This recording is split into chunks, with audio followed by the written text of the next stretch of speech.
Good evening दोस्तों, good evening बच्चों, good evening सभी को। जय हिंद। आज हम लोग पढ़ते हैं चैप्टर 3 बायोलॉजी। चैप्टर 3 का इस चैप्टर का नाम है जीव में विविधता। अब ये इस चैप्टर से स्पष्ट होता है कि जीवों में विविधता यानी कि जीव में कई विभिन्न तरह के विविधता यानी अलग अलग रूप प्रकार पाए जाते हैं। और आज हम लोग जिस तरह के थंबनेल में आप देखे होंगे कि मैं एक इस तरह का ऑब्जेक्टिव ट्रिक लेके आता हूँ जिससे कि बहुत ही आसानी से बहुत ही एकदम रिलैक्स माइंड होकर के, जो कि आजकल के बच्चों को और सभी को ये सबसे बड़ी समस्या होती है कि वो याद नहीं कर पाते जल्दी। अगर याद कुछ कर भी लेते हैं तो वो ज़्यादा दिनों तक याद नहीं रख पाते, जिसकी वजह से उसको बहुत ही सारी प्रॉब्लम और कठिनाइयों का सामना करना पड़ता है। और बहुत सारा ये देखा जाता है कि जो कि मतलब याद नहीं हो पाता सही से, तो कई मुश्किलों का और शर्मिंदगी का भी सामना करना पड़ता है कुछ लोगों को। तो आज हम लोग इसी तरह के कुछ ऐसे ट्रिक मैं बताने वाला हूँ जिससे कि बहुत ही आसानी से और अच्छे से याद हो जाएगा। ठीक है, चलिए हम लोग आते हैं क्वेश्चन पर, ऑब्जेक्टिव क्वेश्चन। जो कि फिलहाल अभी मैंने 5 क्वेश्चन लिया और भी मैं आगे बताऊँ।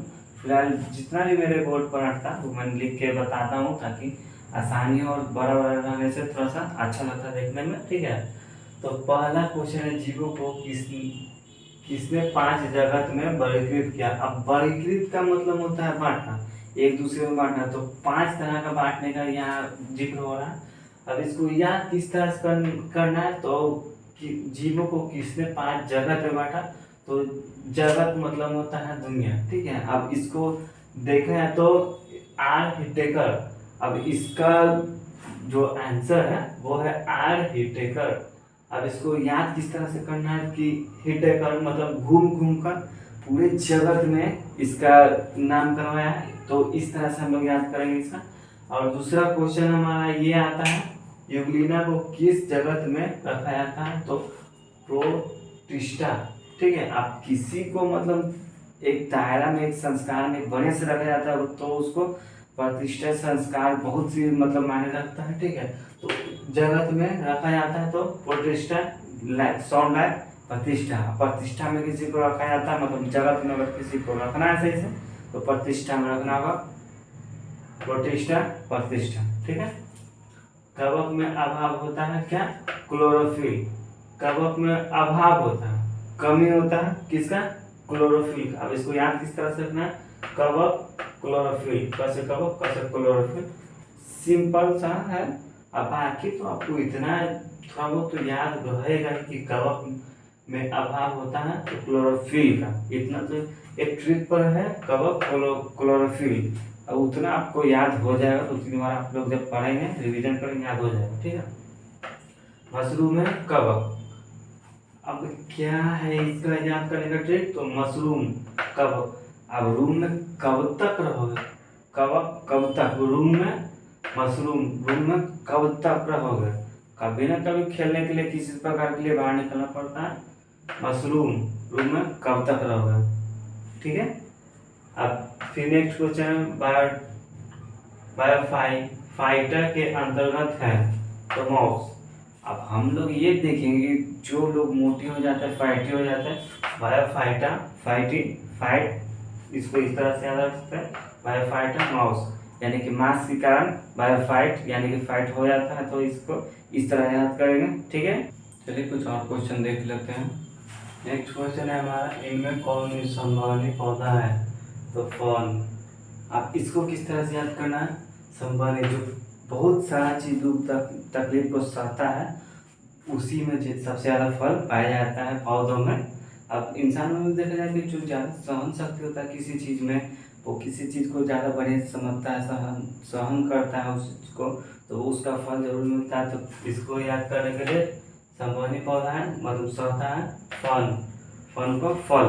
ठीक है, तो इसको आंसर इस तरह से हम लोग याद कर देते हैं, ये कौन संभावनी पौधा है तो फल। ठीक है, नेक्स्ट क्वेश्चन, वैसे पौधों जिनका शरीर जड़ तना पत्तियों में विविधता विभेदित नहीं रहता है उसे कहा जाता है थैलस। अब इसको किस तरह से याद करें, थैलस जस्ट लाइक थैल क्या बोलते हैं उसको, थैलस जस्ट लाइक कि पानी का थैला या फिर क्या मतलब बढ़िया से तल है थैलस कि इसको इस तरह से भी आप रख सकते हैं कि वैसे पौधे जिनका शरीर जड़ तना पत्तियों में विभेदित नहीं रहता उसे कहा जाता है तो क्या थैलस। अब इसको किस तरह से याद रखेंगे तो जड़ तथा तना पत्तियों, अब जड़ में भी पानी की मात्रा होती है, तना उसमें भी थोड़ा बहुत रहता है मात्रा, पत्ती में पानी रहता है, तो इसको थैलस पानी के थैला की तरह मतलब जो जड़ तना पत्ती सब में पानी पाया जाता है और ये जल मतलब थल जल थल एक साउंड लाइक जल थल, इसको इस तरह से भी याद रख सकते हैं थैलस। ठीक है, नेक्स्ट क्वेश्चन, इनमें कौन बहुकोशिकीय जीव हैं? सैकड़ों गायरा, ठीक है, सॉरी स्पाइगरो गायरा गायरा, ठीक है। अब इसको किस तरह से याद करना है? बहुकोशिकीय जीव है तो स्पाइगरो गायरा। अब स्पाइगरो जैसा कि स्पाइडरमैन, अब स्पाइडरमैन जब देखते हैं हम लोग एक याद करने के तौर पर हम लोग देखना ये कि स्पाइडरमैन किस तरह से जाल फेंकता है तो वो एक नहीं रहता, बहुत सारा रहता है। बहुकोशिकीय जीव मतलब जानवर, ठीक है, बहुकोशिकीय जीव जंतु भी बोल सकते हैं इसको स्पाइरो गायरा, ठीक है। ये जंतु का नाम है स्पाइरो गायरा। हम लोग याद करने के तौर पर इस तरह से हम लोग याद करते हैं, ठीक है। किस जीव में स्वपोषी एवं परपोषी दोनों प्रकार के पोषण पाए जाते हैं? कैंसर है जीवाणु, ठीक है। अब कोई भी जीव खुद पर भी भरोसा करता है, दूसरे पर भी भरोसा करता है, मतलब खुद पर भी स्वपोषी मतलब खुद से भी कर सकता है, परपोषी मतलब दूसरे पर भी निर्भर रहता है।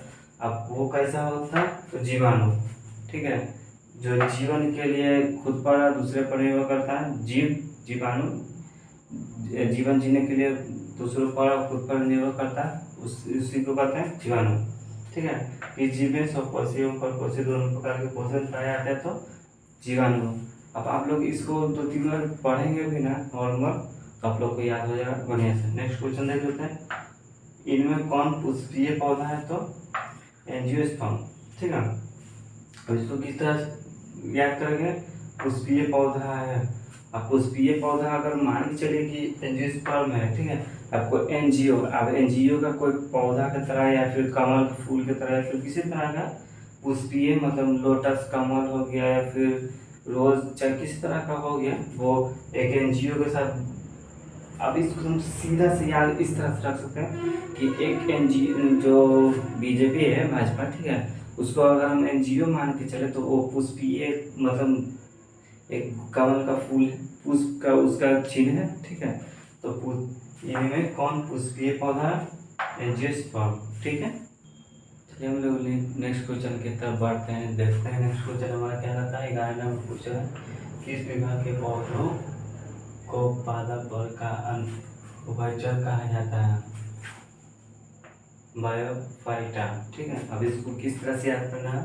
इस विभाग के पौधों को पादप वर्ग का उभयचर कहा जाता है।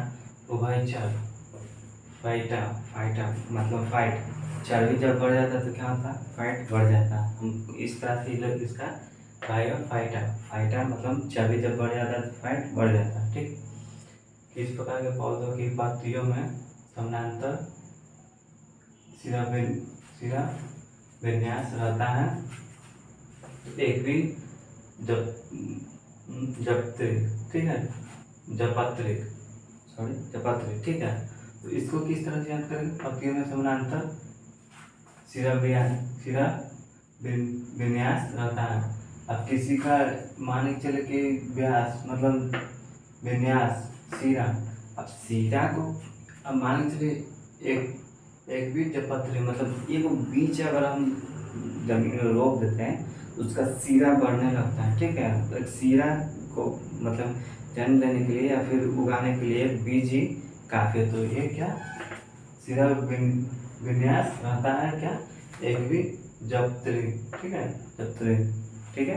कोई दिक्कत हो तो आप अपने तरीके से भी याद कर सकते हैं। नेक्स्ट क्वेश्चन है हमारा, नेफ्रिडिया उत्सर्जी अंग है तो क्या? संघ एनिलिडा का, ठीक है। नेफ्रिडा सॉरी नेफ्रिडिया उत्सर्जन, नेफ्रिडिया उत्सर्जन किसका, सन एनिलिडा का, सन अंग। ठीक है, हम लोग इस तरह से याद कर सकते हैं, लेकिन ये अंग को हम लेकर नहीं मानेंगे क्योंकि ये अंग इसके पहले का कुछ भी अलग हो सकता है। तो ये नेफ्रिडिया, सॉरी नेफ्रिडिया उत्सर्जन, मैंने पढ़ा सही पढ़ा था, नेफ्रिडिया उत्सर्जन तो क्या, एनिलिडा का। ठीक है, इसको आप अपने तरीके से याद कर सकते हैं। नेक्स्ट क्वेश्चन हम लोग देख लेते हैं, कौन शीतलकटीय प्राणी है। ठीक है, मेंढक। तो अगर हम लोग बात करें शीतलकटीय मतलब एक मान के चल सकते हैं कि शीत, और शीत में क्या होता है, पानी। ठीक है, ये हालांकि शीत तो ठंडा के दिन में होता है, लेकिन शीत को अगर देखा है तो वो पानी का कण ही रहता है। ठीक है, और मेंढक पानी के दिनों में ही निकलता है, ज़्यादातर पाया जाता है मेंढक पानी के दिनों में। ठीक है, अब क्या है, टॉर्सन नामक प्रक्रिया के कारण किसका शरीर अस्ममित हो जाता है, घेंगा। अब अस्ममित का मतलब होता है बढ़ जाना या फिर किसी तरह का बीमारी आ जाना। ठीक है, तो ये घेंगा, सॉरी घोंघा जो भी है वो बारिश के दिन में ही पाया जाता है। टॉर्सन नामक प्रक्रिया के कारण किसका शरीर असममित हो जाता है, तो क्या, घोंघा। अब घोंघा का देखा जाए तो वो अलग ही प्रकार का वो बारिश के दिन में निकलता है, तो इसको इस तरह से भी आप लोग याद कर सकते हैं। ठीक है, नेक्स्ट क्वेश्चन हमारा देख लेते हैं, जल संभरनाल तंत्र की उपस्थित किस संघीय जंतु का लक्षण है, तो क्या, इकाइनोडर्माटा। ठीक है, इकाइनोडर्माटा। अब इसको किस तरह से याद करेंगे, जल संभरनाल तंत्र की उपस्थिति किस संघीय जंतु का लक्षण है, तो क्या, इकाइनोडर्माटा।